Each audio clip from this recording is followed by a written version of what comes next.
तो राम के युग में ऐसा ही समय था। एक सभ्यता स्थापित करने की कोशिश थी। अपनी गर्भवती पत्नी को जंगल में भेजना एक क्रूर चीज है। उस पीड़ा के साथ उन्होंने अपना पूरा जीवन जिया। कृष्ण लोगों से अलग तरह का व्यवहार करते थे। वे नियमों का नहीं बल्कि अपनी बुद्धि का इस्तेमाल करते थे। युद्ध में उन्होंने बहुत चालाकी की, तो वे लोगों के साथ एक अलग तरह से व्यवहार करते थे।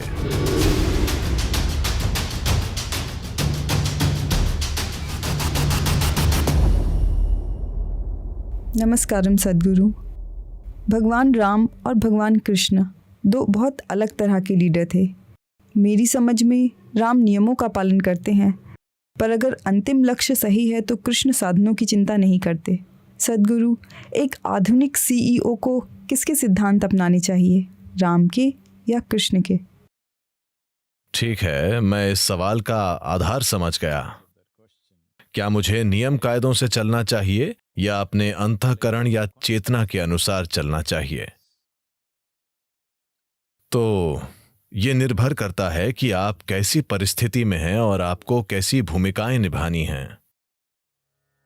देखिए, राम के समय पर हम दक्षिण भारत में उन्हें रामा कहते हैं, ठीक है?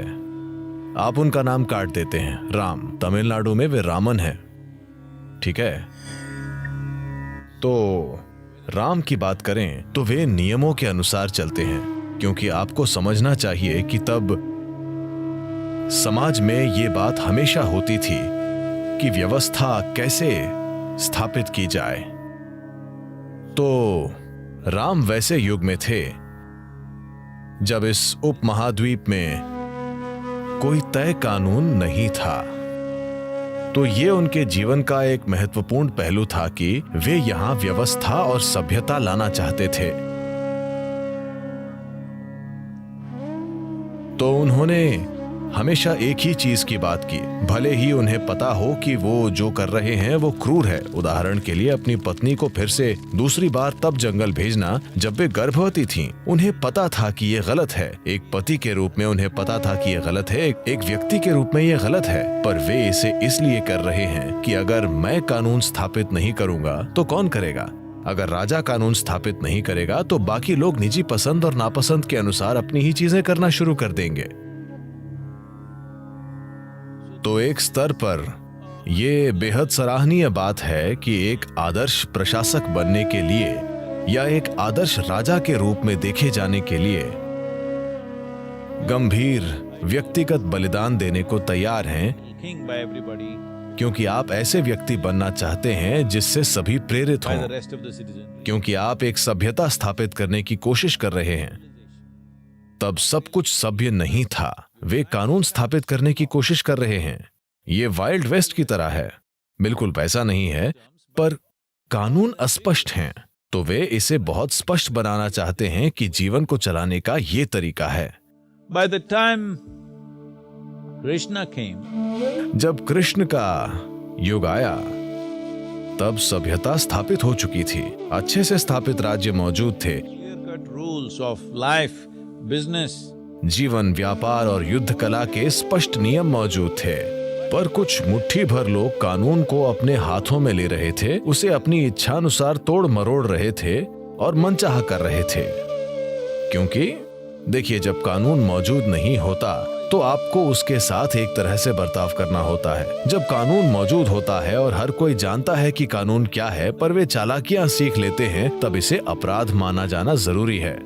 तो आप अपराध फैलने पर क्या करते हैं और आप अपराधी के साथ क्या करते हैं? मैं फर्क बताने की कोशिश कर रहा हूँ। कोई ज्यादा फर्क नहीं है, पर मैं कोशिश कर रहा हूँ। क्योंकि एक व्यक्ति कानून के हिसाब से नहीं चलता क्योंकि उसके मन में कानून की कोई समझ नहीं है। दूसरा व्यक्ति अपराधी है, वो जानता है कि कानून क्या है, पर वो जानबूझकर कानून तोड़ रहा है, ठीक है? केवल परिस्थितियों की मजबूरी के कारण नहीं, बल्कि वो अपनी इच्छा से कानून तोड़ रहा है। तो कृष्ण का सामना ऐसे लोगों से हुआ। दू भाई, आपको पता है ना, दू हैं दुर्योधन और कंपनी।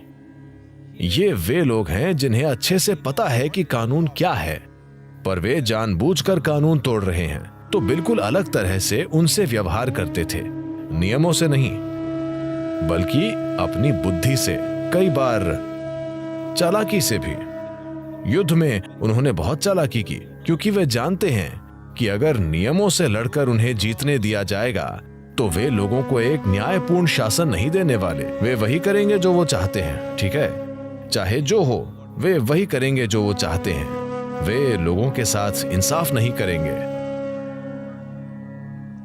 तो वे उनके साथ एक अलग तरह से व्यवहार करते हैं। तो ये दो अलग अलग संदर्भ हैं, ये दो अलग अलग युग हैं। तो वहां हमें ये देखने की जरूरत है अपने युग के हिसाब से वे ठीक तरीके से काम कर रहे हैं, वे दोनों ही। इसी तरह हमारे युग के हिसाब से भी हमें ठीक तरीके से काम करना चाहिए। आज कानून 100% स्पष्ट है। आप अपराधी होकर ये नहीं कह सकते मुझे कानून समझ नहीं आता। आप जानते हैं, जब हम बड़े हो रहे थे, ये दुनिया में एक बड़ी बात थी। तब फिदेल कास्त्रो और चे गुवेरा और उन सब का समय है।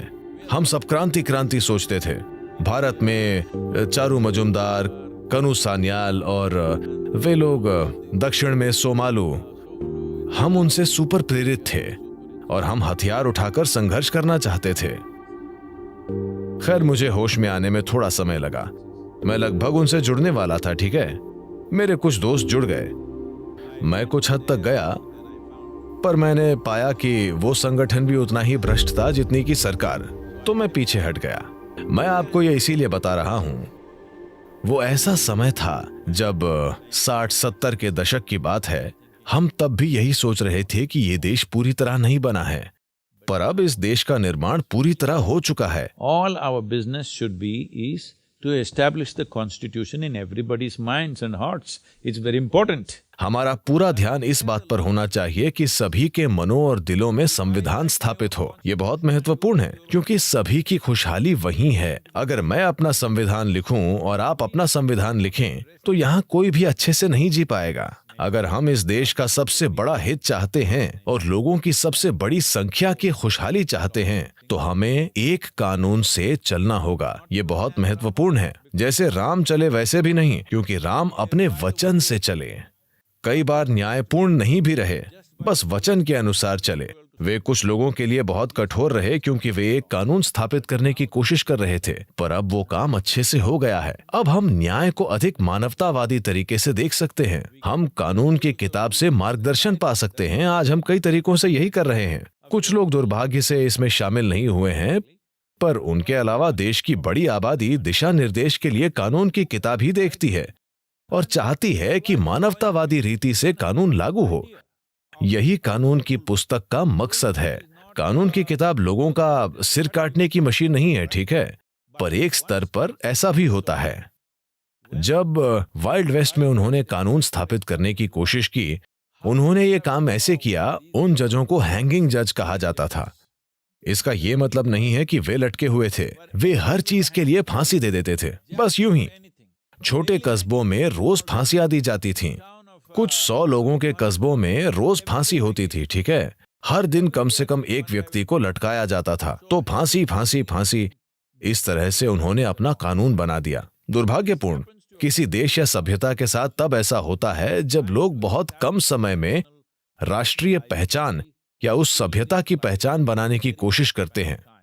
जब ऐसा लंबे समय तक चलता है तो ये बहुत कम क्रूरता के साथ हो सकता है, पर जब इसे बहुत ही कम समय में करने की कोशिश होती है तो बहुत ज्यादा क्रूरता होती है। इसे ही लोग क्रांति कहते हैं, इसे ही लोग कानून की स्थापना कहते हैं, या जो भी।